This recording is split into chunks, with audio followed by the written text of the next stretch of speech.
Chapter 4. Ryuk and Lex searched in the labyrinth of tunnels below the surface of the planet Harrmow. Upon descending, Ryuk had decided it would be more efficient to divide and conquer, so to speak. There were various footprints all around in the snow. The escaped slaves had obviously fled in panic and scattered, probably unable to tell where they were going. Ryuk and the Zero Daleks had activated their night vision aids to see in the dark. Trip had taken the central passage. Ryuk and Lex had gone left and Snidge to the right. As the snow squelched beneath Ryuk's footsteps, he noticed it was melting and becoming less thick. Small trickles of cold water were raining gently down on him as the ice above melted. The temperature's definitely warmer down here, Ryuk mused. Perhaps due to the proximity to the planet's molten core, Lex also postulated. What do you think the purpose of these tunnels is? Not sure. Certainly worth investigating. As they both turned a corner, they came out into a wider clearing. It was surprisingly vast, with old equipment lying all around. This looks like a mine of some kind, although mining what I couldn't say. Could be a useful location in future. Certainly more hospitable than the surface, Ryuk said. He explored the area and heard whimpering. He saw, next to what looked like a shaft, one of the slaves. "Don't move," Ryuk warned. But the slave simply sobbed. He kept repeating something. "Witch in the well, there's a witch in the well, there's a witch in the well, there's a witch in the well." "A witch?" Ryuk said, confused. "No such thing." He looked at the shaft, what he presumed to be the well the slave spoke of. He leaned down it and saw into the darkness. He could make out something, floating in water. Bones. A humanoid skeleton. What do you see, General? Lex asked. "Just bones. Someone must have died down there, a long time ago," he replied.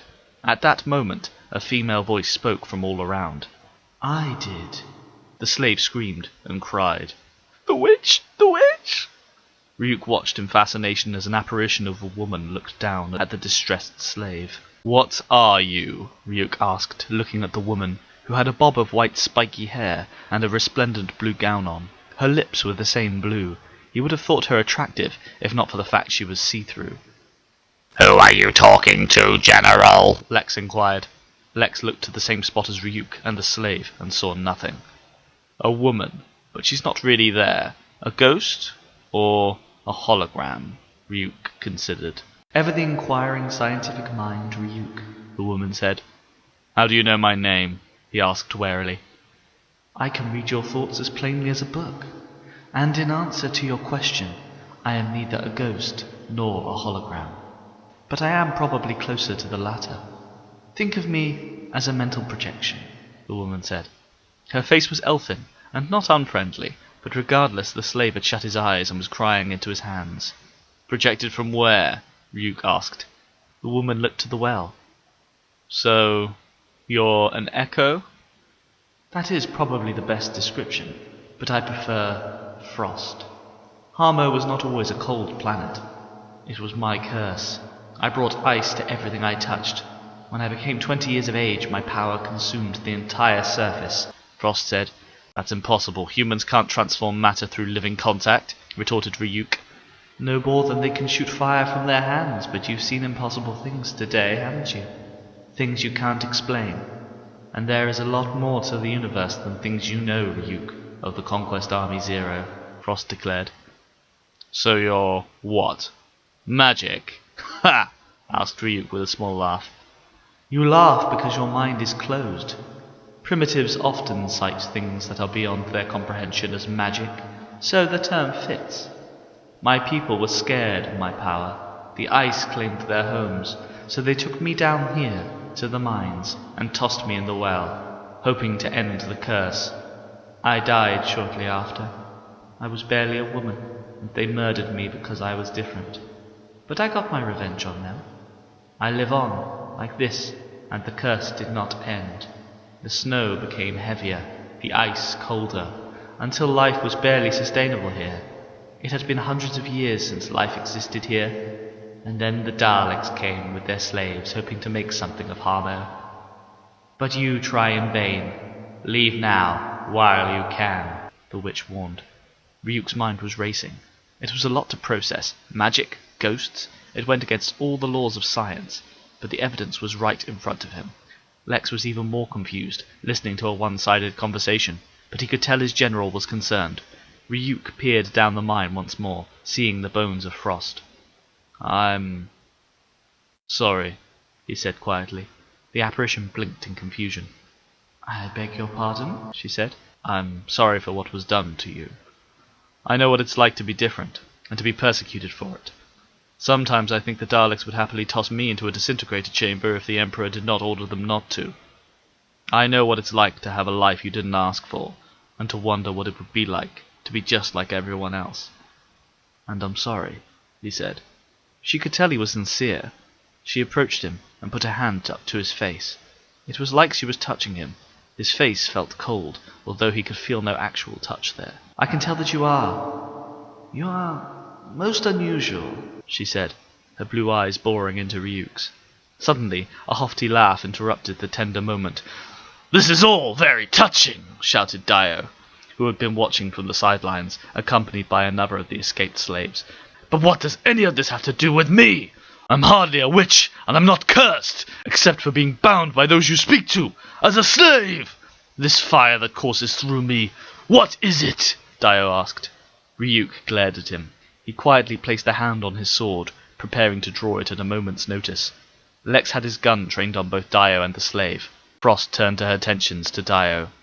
"You, Dayo, I sensed your inner fire from above. You burn with indignation and hate.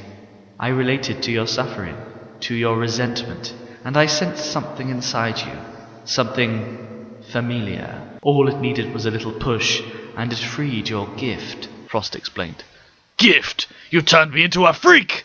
But I suppose I should thank you. Now I have the power to burn my oppressors to ash!" Dayo cried. He shot a stream of fire up at the roof of the tunnel above Lex. Ryuk turned too late as snow fell down upon the Dalek. "Lex!" Ryuk cried as the avalanche of snow knocked him off his feet. As the dust cleared, he saw that Lex had been completely engulfed in snow. He turned to Dayo with rage. "You will pay for that," he said, seething with anger. Dayo waved a beckoning hand at him, as if to say, "Bring it on." Ryuk deployed his Dalek gun sidearm and fired at Dayo. Dayo met the beam with a burst of flame. The beam of Dalek energy fought against the flames. It was a struggle. Ryuk and Dayo glared at each other with hatred. Frost rolled her eyes with disappointment. "Men, it does not matter what race or planet you belong to. You are all the same.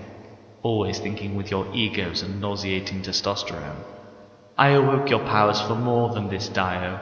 Do not be so petty," she said, her voice echoing over the roar of Ryuk's gun and Dayo's magic. "Do not lecture me, woman! You were a weak mewling creature who allowed yourself to die with little fight, I'd wager. You're nothing but a ghost. I thank you for giving me the power to free myself from the chains of the Daleks, but now you are no use to me! Useless! Useless! Useless!" Dayo roared as the flames began to actually beat back the beam of energy from Ryuk's gunstick. Ryuk's eyes widened. He couldn't believe this impossible power Dayo possessed. "Begone, ghost! You have nothing more to teach me!" Dayo said arrogantly. "I was wrong about you, Dayo. I thought we were kindred spirits, but the fire that burns inside you has already corrupted you beyond repair. I should never have granted you this gift," Frost said with regret. "Don't suppose you could take it away, then?" Ryuk asked through gritted teeth. "I'm afraid not. Once bestowed, the power is his until the day he dies," Frost said. Ryuk concentrated hard and muttered under his breath, "No time like the present." Dayo's eyes, which were glowing red, widened in confusion as he saw the horn on Ryuk's head glow. As this happened, the sword in Ryuk's scabbard drew itself out and launched at him with a speed Ryuk could not have predicted. The sword flew at Dayo and embedded itself into his chest. He screamed in pain as the sword went hilt deep into him, the blade sticking out of his back. Dayo dropped to his knees and attempted to keep his fire burning, but he was weakening. The beam from Ryuk's gun began to defeat the flames. "This is not possible," Dayo grunted in pain, spluttering blood from his mouth. "I was to be free!" As the flames died, the beam from Ryuk's gun struck him, lighting up the cavern and exposing Dayo's skeleton for a brief moment. The slaves both shielded their eyes from the bright glare. When the light died, Ryuk holstered his gun and looked down at the crumpled body of Dayo Brundell, which lay unmoving, his eyes frozen in death. You're free now, Dayo. I hope it was worth it. Ryuk stomped towards the body and crouched over it, closing the dead revolutionary's eyes.